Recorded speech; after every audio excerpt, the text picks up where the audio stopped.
میرے رسول پاک علیہ وسلم نے فرمایا بندہ اللہ کے سب سے قریب اس وقت ہوتا ہے جب وہ سجدے کی حالت میں ہوتا ہے۔ کس کے قریب ہوتا ہے؟ اللہ کے سب سے قریب ہوتا ہے وہ بڑا نیڑے ہے رب کے، بڑا قریب ہے، اس لیے کہ وہ حالت سجدہ میں، وہ جب سجدے کرتا ہے نا اس کی بارگاہ میں جب جھک جاتا ہے۔ آپ ذرا سجدے کی کیفیت دیکھیں نا، زبان بھی یہاں ہے، آنکھ بھی یہاں ہے، کان بھی، عقل بھی ساری، اس نے سارا کچھ رکھ دیا سجدے۔ آپ وہ کبھی پیچھے جائیں تو دیہاتوں میں کہا جاتا تھا ناک سے نکیریں نکالو، بہت بڑی سزا ہوتی تھی نا، ناک سے نکیریں نکالو، بڑی سزا ہوتی تھی۔ تو اس نے کہا مالک مجھے کسی نے کہا نہیں، پر دیکھنا میں نے رکھ دی ساری عقل سجدے میں، اور رکھ کے کہا کیا سبحان ربی یا اللہ، اللہ میں پست ہوں تو اعلیٰ ہے، اللہ تو میرا رب ہے اور تو سب سے اعلیٰ اتنا۔ اور فرمایا جب یہ اس کیفیت میں ہوتا ہے تو پھر یہ اپنے رب کے قریب ہوتا ہے۔ کثرت عبادت نوافل، میرے رسول کریم علیہ السلام نے ارشاد فرمایا، حضور فرمانے لگے جس گھر میں اللہ کا ذکر ہوتا ہے وہ گھر زندوں کا ہے، اور جس گھر میں رب کریم کا ذکر نہیں ہوتا وہ گھر زندوں کا نہیں ہے۔ گھر نا ہم نا کتابوں میں پڑھتے ہیں کہ ایک بزرگ کہتے ہیں، حضرت فضیل بن عیاض کہتے ہیں کہ میں ایک گلی سے گزر رہا تھا تو گھر کے اندر کسی قاری صاحب نے قرآن کی آیت پڑھ دی، ولی من خاف مقام ربہ جنتاں، میں تے میرے کانوں سے ٹکرائی تو اللہ نے میری کایا ہی پلٹ دی، میں توبہ کر گیا۔ اب گھر کے اندر سے آواز آئے تو صحیح نہ تلاوت کی، پر اندر سے آواز آتی نہیں، یا ڈیک بجنے کی آواز آتی ہے، یا ٹی وی چلنے کی آواز آتی ہے، یا دھوم مچانے کی آواز آتی ہے۔ عبادت کا وہ جو خاص شوق تھا، وہ جو حسن تھا، وہ جو توانائی تھی، وہ جو بات تھی۔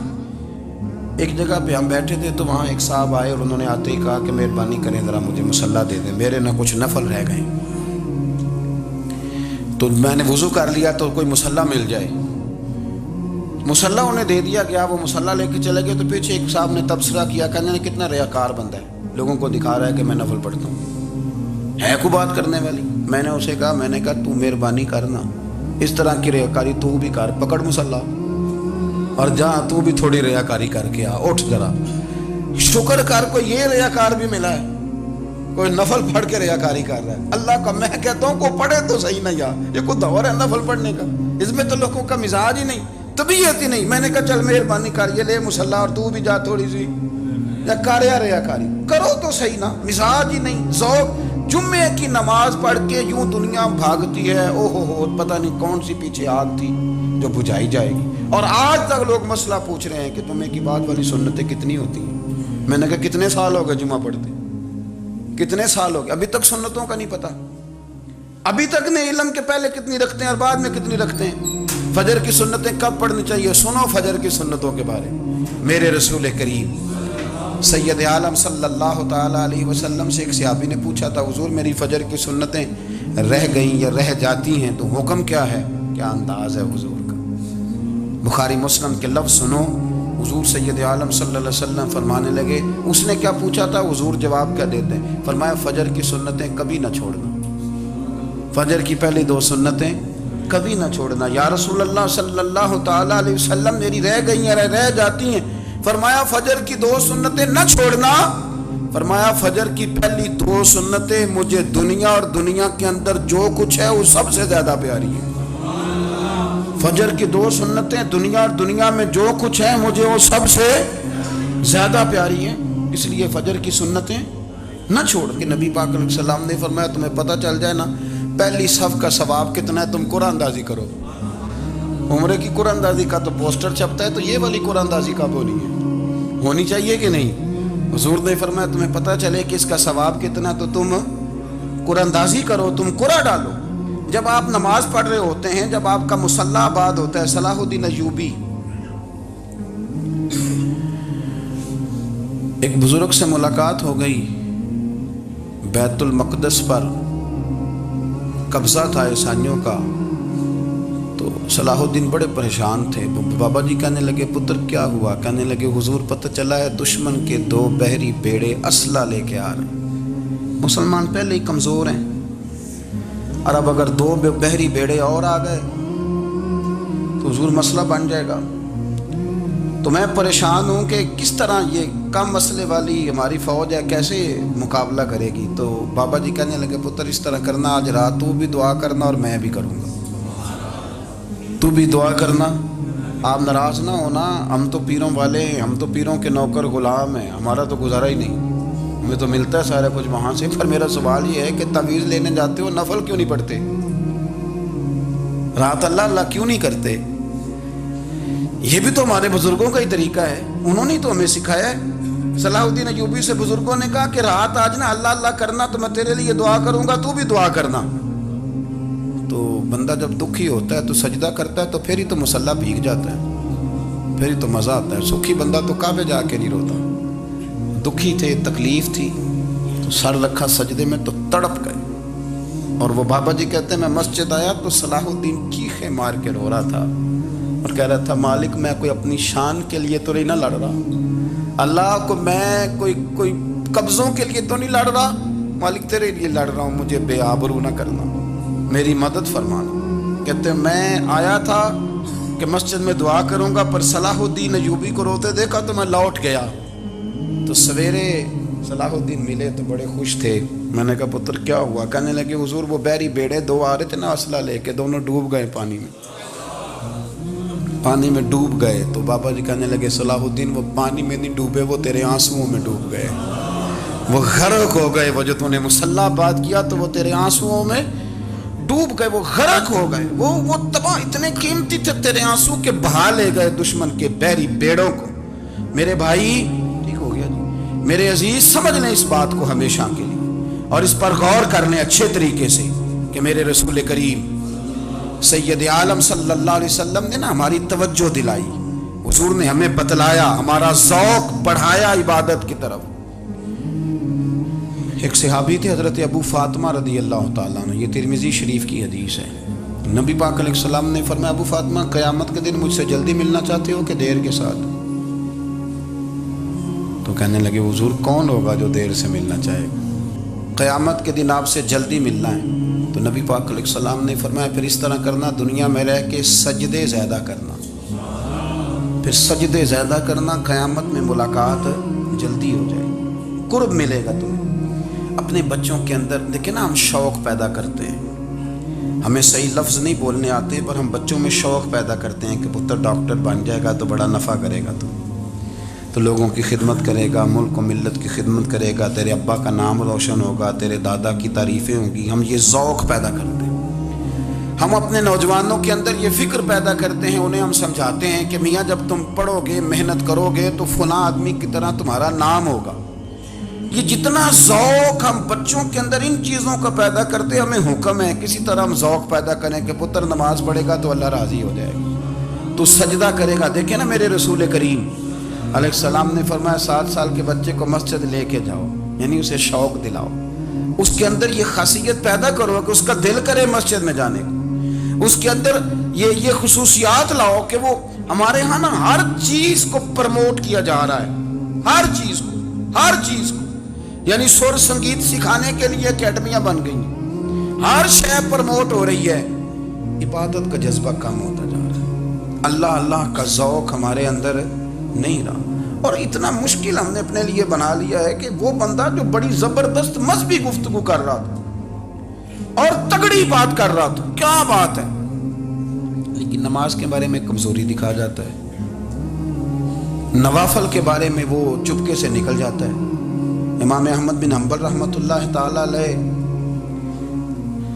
مسند امام احمد بن حنبل 14 جلدوں میں ہے مارکیٹ میں، اور مجھے تو خیر پسند ہی پڑی ہے، میں نے تو کئی دفعہ پڑھی ہے. اور کیا بات ہے امام احمد بن حنبل کی، کیسے تگڑے قسم کے محدث تھے اور اللہ نے کتنا انہیں اعزاز عطا فرمایا ہوا تھا. یہ کوڑے بھی کھاتے تھے دین کی خاطر، سارا کرتا لہو سے بھر بھی جایا کرتا تھا. بڑا اعزاز والا شخص تھے، بڑے اعزاز والے. حدیثیں جمع کرنا، حدیثیں لکھنا، حدیث پڑھانا، سارا دن رہتے تھے. کہہ سکتے تھے کہ میں کر تو رہا ہوں کام، اور حدیث بھی موجود ہے کہ عالم عابد سے افضل ہوتا ہے، پر اس کے باوجود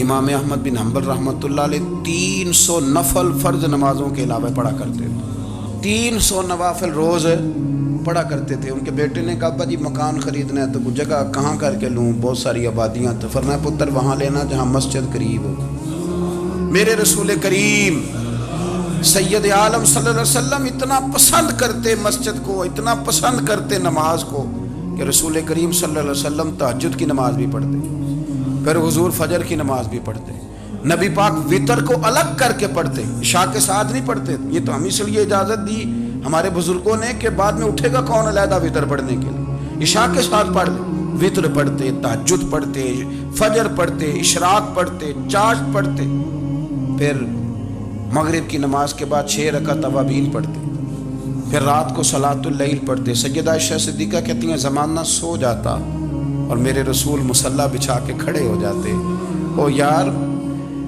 کھیتی باڑی کر کے نہیں، محنت مزدوری کر کے نہیں۔ جناب عائشہ کہتی ہیں میں یہ بھی دیکھتی کہ حضور ایک آیت شروع کرتے تو ساری رات اسی کو پڑھتے، اور میری نظر جاتی تو قدم مبارک پہ ورم آ جاتا۔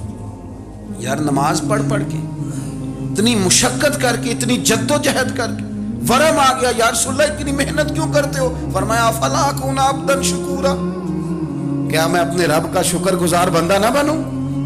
صحابہ کا ذوق عبادتوں کا، ریاضتوں کا، تلاوتوں کا، طبیعت ہے ان کی، وہ ایک دوسرے کو، حضرت مولا علی شیر خدا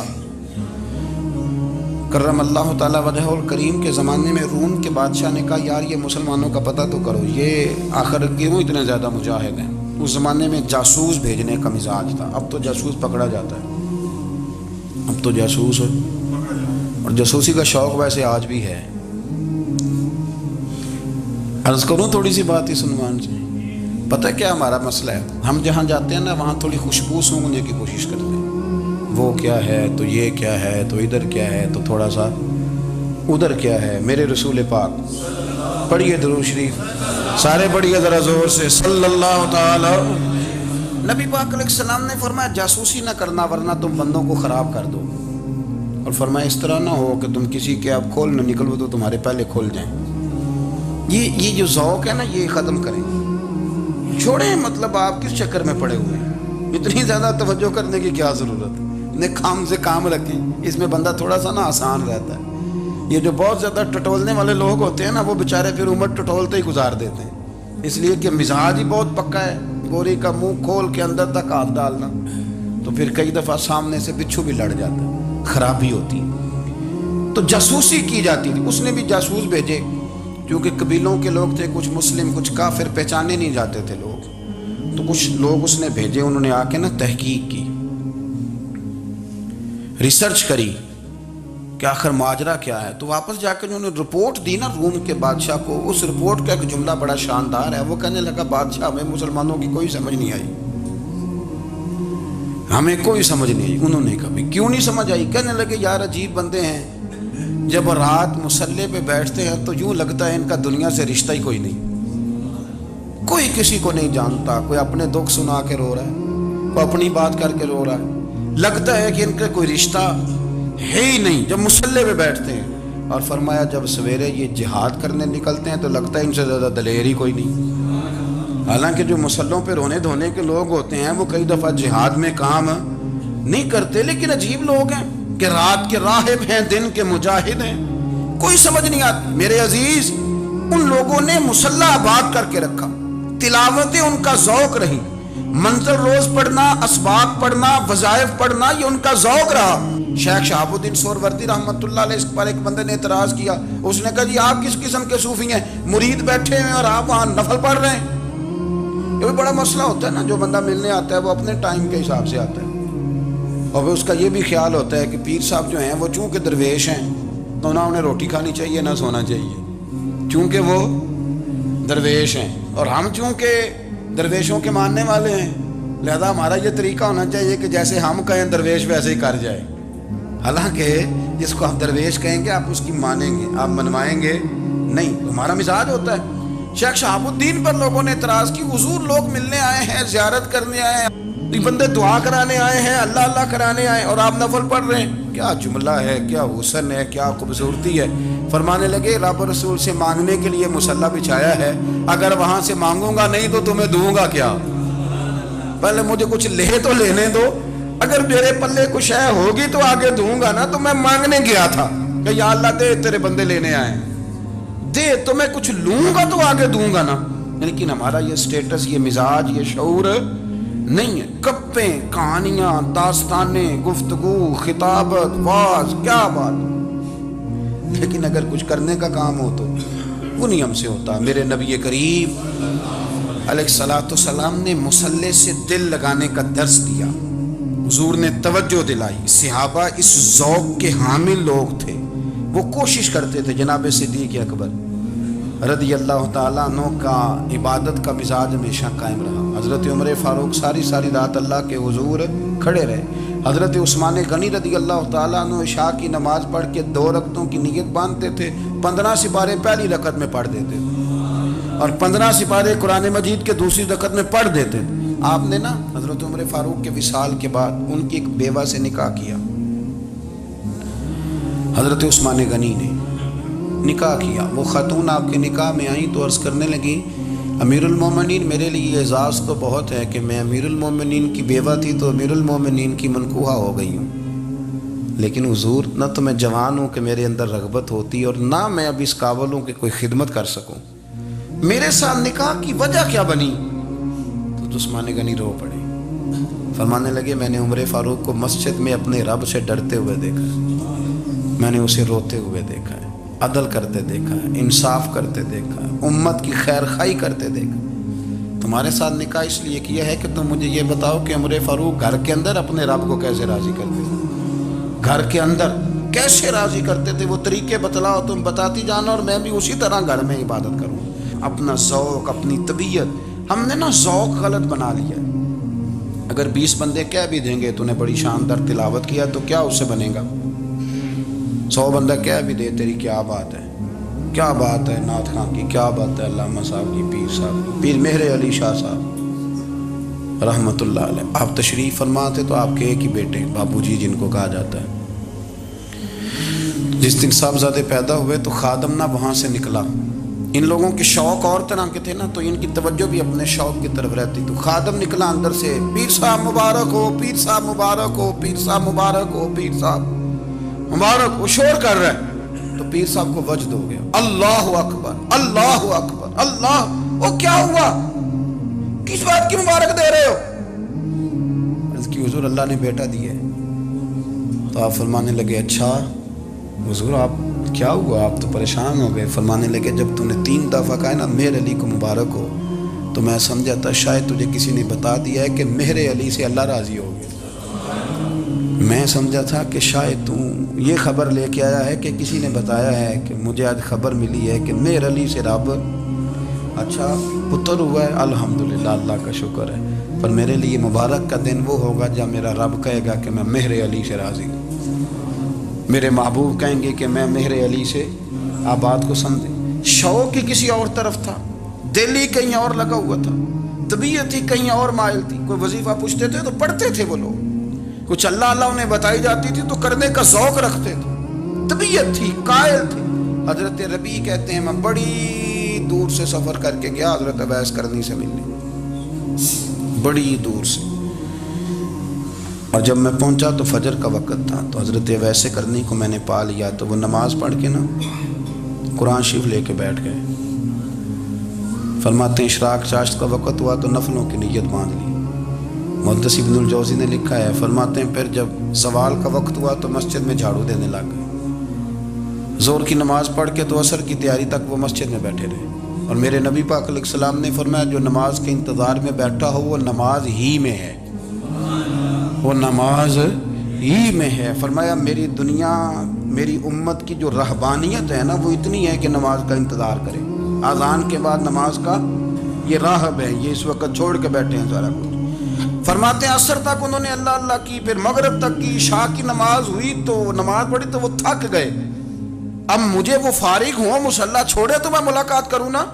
یہ آپ حیران نہ ہو کہ اتنی دیر بندہ کیسے اللہ اللہ کر، ہم نے کی نہیں نا اس لیے ہم پریشان ہیں۔ جو عادی ہوتے ہیں وہ کر بھی لیتے ہیں، وہ یہ کام، میری بات کی سمجھ آ رہی ہے؟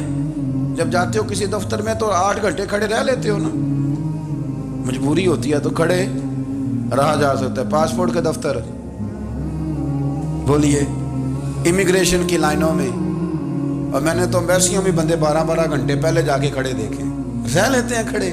تو اگر ان کاموں کے لیے رہا جاتا ہے تو اللہ رسول کے لیے بھی کھڑے رہا جا سکتا ہے۔ تو فرمانے لگے کہ جب عشاء کی نماز کے بعد آخر انسان تھے، تھک گئے، نیند کا غلبہ ہوا، تو تھوڑی ایسے آنکھ بند ہوئی تو کھلی تو رونے لگے۔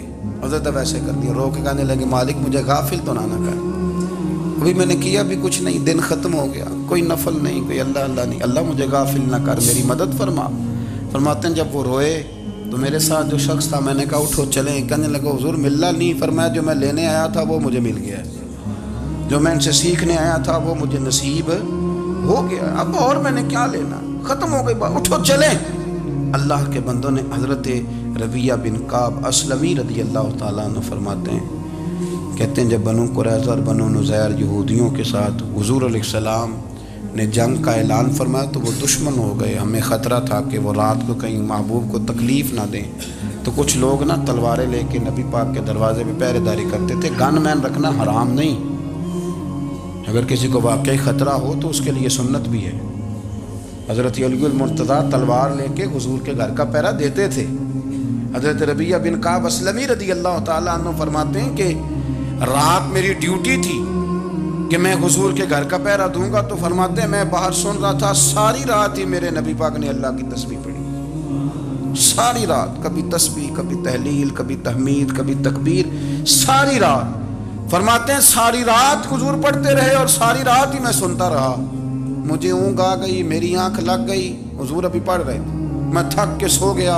اور فرماتے ہیں جب میری آنکھ دوبارہ سے کھلی تو میرے کانوں میں پھر کوئی چیز گونجی، تو میں نے کان لگایا تو میرے حبیب ابھی بھی اللہ کو یاد کر رہے، ساری رات حضور رب کی عبادت کرتے۔ اسی لیے تو کہا یا ایھا المزمل قم اللیل الا قلیلا، حبیب ساری رات تو نہ جاگا گا، تھوڑا آرام بھی کر لیے گا۔ میرے بھائی اپنا مصلی، اپنی عبادات، اپنے وظائف، اللہ اللہ جو آپ نے کسی سے سیکھی ہے اس کو کبھی کمزور نہ ہونے دیں۔ شجرہ شریف جو کسی بزرگ سے آپ لے لیتے ہیں تو کیا رسم ہے کوئی؟ اس پہ کچھ لکھا ہوتا ہے، وہ پڑھنے کے لیے دیا جاتا ہے، اس پہ لکھا ہوتا ہے کہ یہ اللہ اللہ آپ نے کرنی ہے۔ ساری زندگی کسی اسکول میں داخل ہو گئے اور وہاں جا کے آپ نصاب ہی نہ پڑھیں، کتاب ہی نہ کھولیں تو پاس ہو جائیں گے؟ وہ کہتے ہیں میں 20 سال جاتا رہا ملا کچھ نہیں، تو آپ نے لیا کیا ہے؟ ایک اتنی سی کتاب تھی، اس کو تو کھول کے آپ دیکھ نہیں سکے، اس کے وظائف تک تو رسائی نہ ہوئی، اس لیے کہ اللہ اللہ کرنا مشکل ہے اور تصویر کھنچانا یہ آسان کام ہے۔ تو جو آسان ہے اس طرف ہماری توجہ لگی رہتی ہے اور جو مشکل ہے اس طرف ہم ذوق پیدا نہیں کرتے۔ یا ایھا الناس اعبدوا ربکم الذی خلقکم والذین من قبلکم لعلکم تتقون، اے لوگوں اس رب کی عبادت کرو جس نے تمہیں پیدا کیا اور تم سے پہلوں کو پیدا کیا، اس لیے عبادت کرو کہ تم پرہیزگار ہو جاؤ گے۔ مالک سمجھنے کی توفیق عطا فرمائے۔